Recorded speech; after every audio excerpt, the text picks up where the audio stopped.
They said the grave was deep enough. They said he couldn't climb out. Yet the next morning, the earth was torn open from the inside, the coffin splintered, and the body missing. 3 white men who dug the pit were found dead before sundown. No tracks, no struggle, just eyes wide open, faces frozen in the kind of terror men aren't supposed to die from.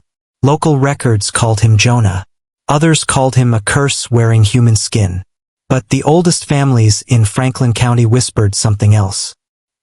He came back to finish the list. No one knows who wrote the list.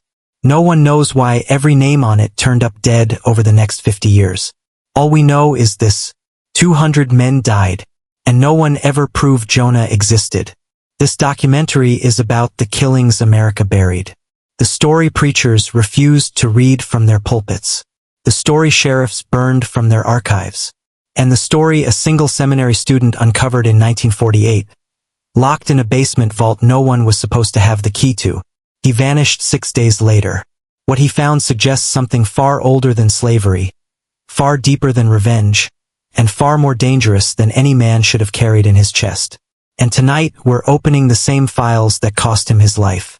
If you decide to keep watching, understand this. Some stories in American history were forgotten for a reason. This one was buried alive. The story begins not in the South, but in a Catholic seminary outside St. Louis. Winters there were cold, stone corridors colder, and silence was a rule thicker than scripture. In 1948, a student named Elias Page worked part-time cataloging old diocesan documents. His job was simple: dust, record, and lock everything back up. No questions. The basement was different from the rest of the building. You didn't hear footsteps down there.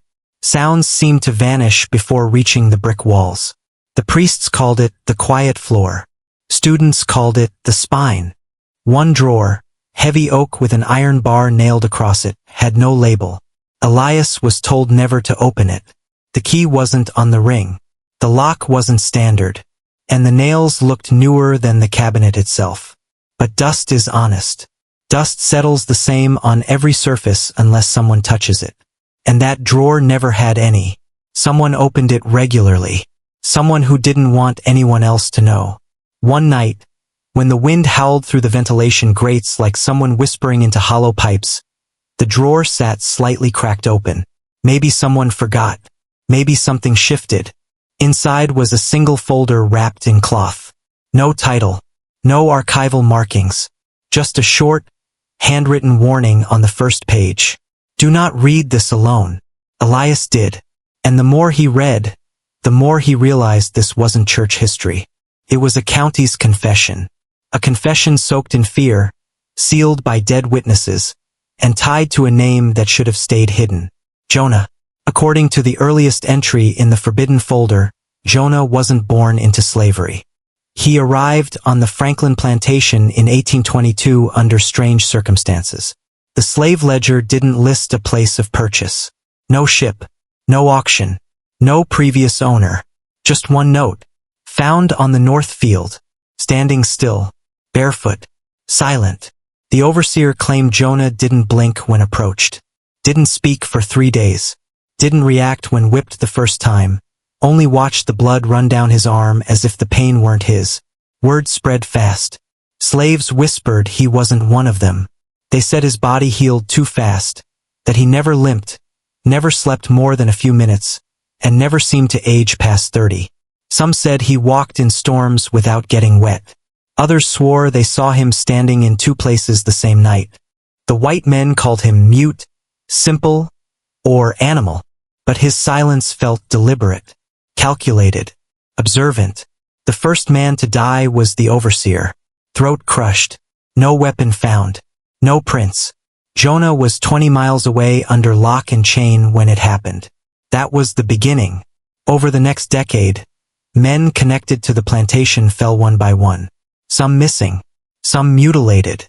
Some simply found dead with their eyes torn open, as if something forced them to stare into darkness until they broke. The county sheriff accused Jonah, but charges never stuck. Jonah moved like smoke. When men hunted him, he vanished. When they relaxed, someone else died. By 1841, locals whispered a phrase no one dared write down. "You can't kill a man who's already dead." Elias turned the pages and found a new set of documents. Reports from St. Margaret's orphanage, a place that should have had no connection to a rural slave uprising. Yet here it was linked by a name, a date, and a pattern. In 1861, just before the Civil War, 3 children arrived at St. Margaret's.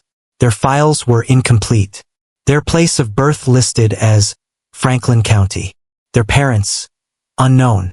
But the detail that chilled Elias was this. All 3 children had seen Jonah. One testified, if a child's scribbled statement could be called testimony, that Jonah visited their cabin the night their parents disappeared. Not killed, not kidnapped, disappeared, as if they were erased. The oldest child wrote something stranger. He bent the walls. When staff asked what that meant, the girl only repeated it. He bent the walls, like they were soft. Within a year, all 3 children vanished from St. Margaret's. No forced entry, no broken locks, doors still barred from the inside, their beds empty, their shoes lined neatly beneath them. One nun wrote in her diary, "Something walked through the orphanage last night. Not footsteps, more like a cold thought passing through the building." After that entry, her handwriting changed. Jagged, uneven, almost carved into the paper. The final sentence from her journal. "Jonah isn't killing them. He's collecting them." Records end abruptly. The orphanage burned down 5 months later. Every witness in the folder seemed to share a pattern. They believed they were safe right before they died. A minister who gave testimony against Jonah was found frozen stiff in a church pew during summer heat. A constable who claimed Jonah confessed to him was found in his home. Skin gray, eyes blackened, teeth shattered from biting down too hard, as though trying to hold something in. One midwife survived long enough to speak. Her statement was the only one Elias struggled to read because the ink had bled through the pages. Like the writer's hand shook violently. She said Jonah came to her doorstep on a winter night. Not bleeding, but tearing open his own chest as if something inside was trying to get out. "He spoke," she wrote, voice like gravel dragged across stone. "He said he was carrying a memory that isn't his." When she tried to describe what she saw inside him, the paper ripped. Not cleanly. Ripped like something burned straight through the fibers. The final line was barely legible. "It looks at me through him." She died 2 days later. Her heart ruptured. Doctors said it looked like a hand had crushed it from the inside. By now, Elias understood this wasn't a human investigation. It was a haunting with a name. And Jonah wasn't the ghost. He was the vessel. The next set of documents were maps, old ones. County borders erased. Roads renamed. Whole settlements scratched out. Elias realized Franklin County had been redrawn twice. Communities erased from official history. One village kept showing up in the earliest maps. Red Harbor. No modern record mentioned it. No census. No postal list. No land deeds. But in the seminary folder, witnesses repeatedly referenced sounds at night from the old harbor. Reports described a lights moving in patterns, a voices echoing from the ground, a smell like burning copper, and Jonah standing completely still in the fields, not watching, listening. One farmer wrote that he followed Jonah one night, thinking he was sneaking off to escape. Instead, he watched Jonah walk into the abandoned chapel at Red Harbor. For hours, no movement. Then Jonah walked out with something wrapped in cloth. Something he carried like a newborn. The next morning, the farmer was dead. Jaw unhinged. Tongue missing. Throat filled with dirt. The entire town of Red Harbor was later evacuated. Not by order, by fear. Families fled. Houses abandoned. Cemetery emptied. And slowly, the government pretended Red Harbor never existed.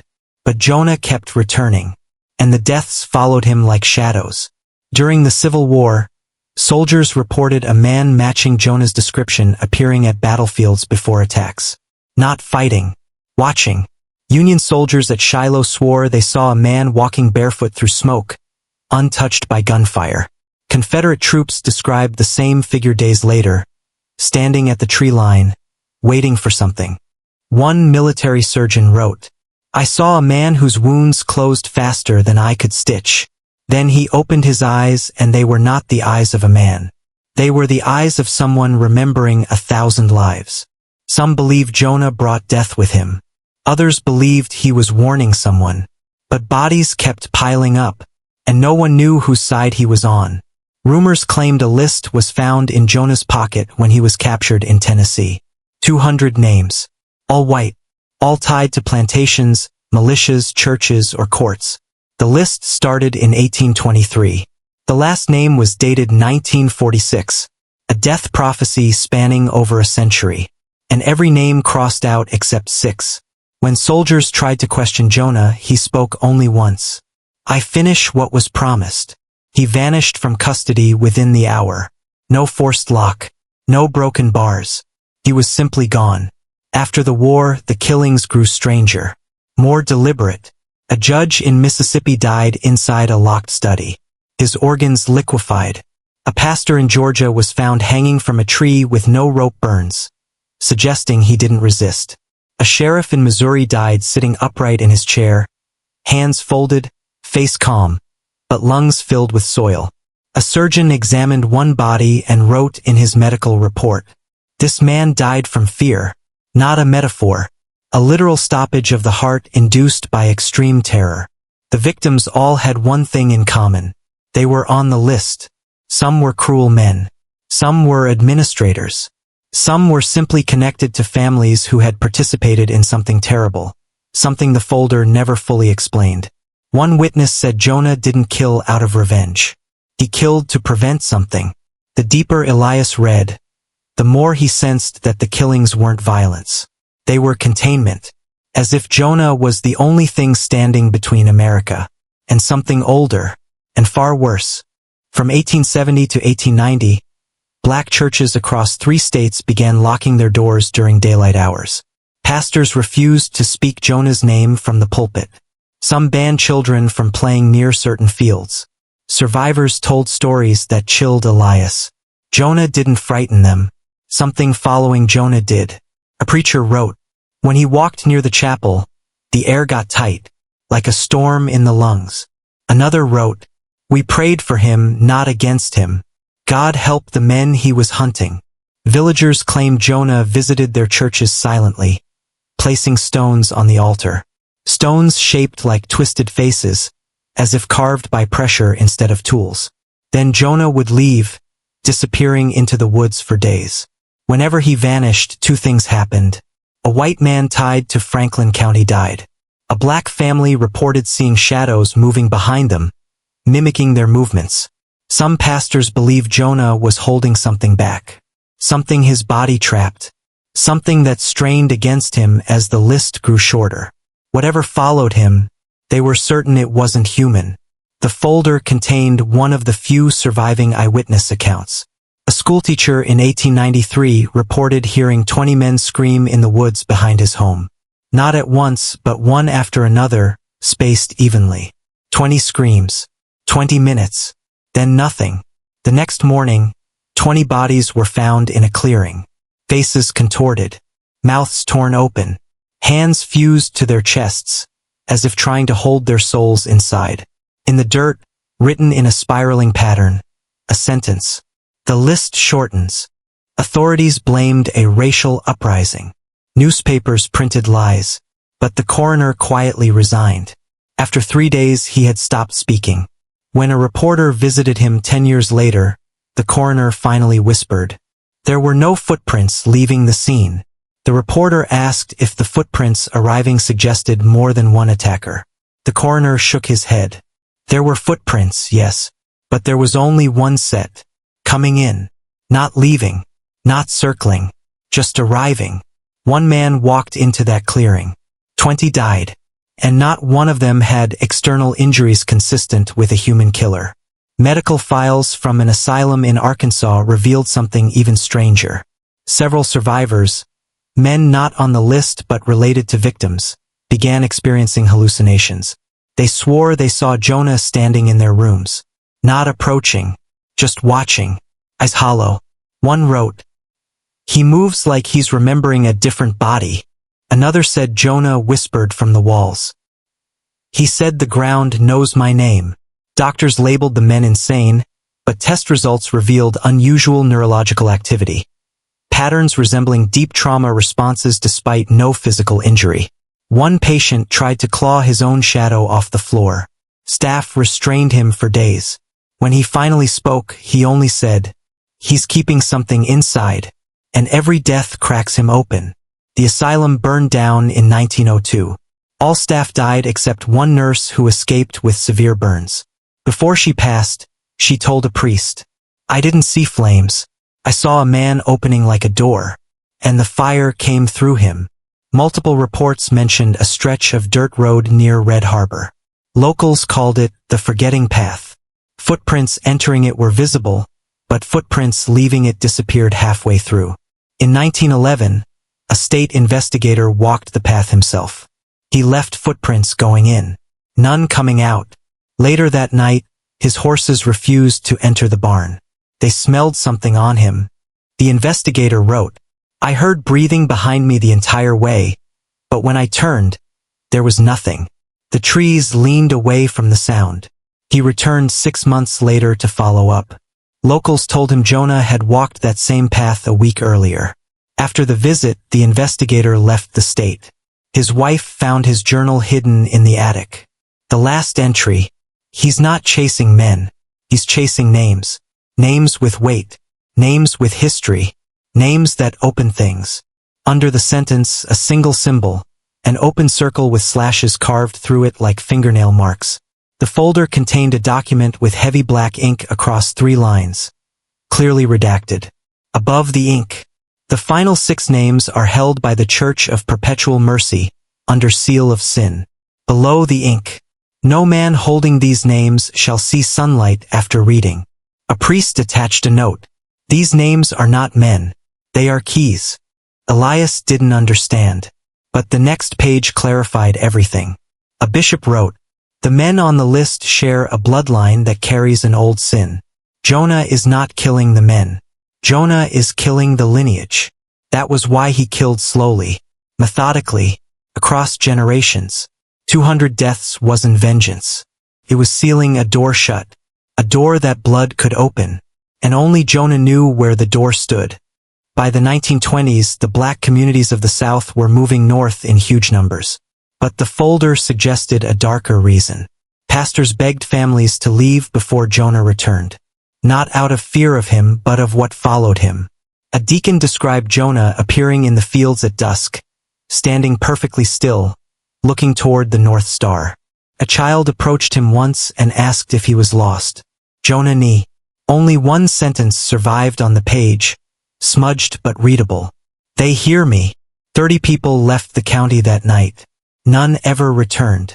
In 1929, federal authorities launched a quiet investigation into unmarked graves found near the former site of Red Harbor. Bodies crushed inward as though gravity collapsed. Deep in the abandoned church ruins, investigators found symbols carved into stone. Circles, hands, faces, shapes resembling a person split in two. In dried mud beneath the altar, one footprint, bare, white, human, then another print beside it, twisted, elongated, wrong. Investigators marked the site as unstable. Files closed, but Elias had them in his hands now. One agent's comment stood out. "It wasn't 2 people standing here. It was one man and his shadow, and the shadow was trying to crawl out." In 1933, a former sheriff, one of the last to remember the killings, claimed he saw Jonah near a dried riverbed. Jonah looked older, tired, as if carrying a weight that bent his spine. The sheriff raised a gun. Jonah didn't react. Instead, he spoke the sheriff's name before the man could fire. Then Jonah smiled, slow, broken, almost apologetic, and whispered, "It's almost done." The sheriff ran. He resigned the next morning. 2 days later, he died of heart failure, clutching his chest. The autopsy described something peculiar. His heart was bruised, as if someone had squeezed it gently, not to kill, but to warn. Back in 1948, as Elias reached the final pages, He found a typed confession by a priest who had guarded the drawer for nearly 40 years. He admitted the church didn't fear Jonah. They feared the truth he carried. Jonah wasn't a curse. Jonah was a warden, a jailer, carrying inside him an old hunger that once devoured entire villages before written history.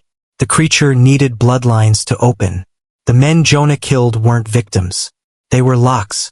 When the last lock was broken, the creature would be free. The priest wrote, "Jonah kills the keys to keep the door shut, but someday he will fail, and the thing inside him will wear his skin." Elias dropped the page. The room suddenly cold. The final pages were newer, written in rushed handwriting. The seminary recorded a missing person in 1948. Elias Page. He disappeared 6 days after reading the folder. Students reported hearing footsteps in the quiet floor that night. Slow, heavy, dragging. A seminarian saw a man standing at the end of the hall, barefoot, clothes torn, chest rising and falling like something inside was straining to breathe. They found blood on the basement door. And the drawer, emptied. Elias was gone. The folder gone with him. One last loose sheet remained in the folder Elias left behind. The paper old, cracked, edges burned. It was a single name, written in a shaking hand. But the name wasn't crossed out. The last of the 200. Beside the name, a note. If he reads it, he becomes it. Elias must have read it. He must have known what came next. But the seminary pretended none of it happened. They sealed the basement. They removed the drawer. They burned the hall. Yet the killings continued for 2 more years. Until they suddenly stopped. Witnesses in the 1950s described a barefoot figure walking near abandoned churches in the South. Not Jonah. Too young. Too thin. Too uncertain. But he walked like a man remembering someone else's memories. He spoke to no one. He stared at fields as if listening for something deep underground. One witness saw him from the road at dusk. She swore he whispered, "I finish what was promised." The killings haven't resumed. No bodies. No terror. But every generation, someone reports seeing a lone man standing barefoot in old fields, as if waiting for a name, to call him back into duty. A warden without a prison. A list without names. Or maybe, the last door finally stayed shut.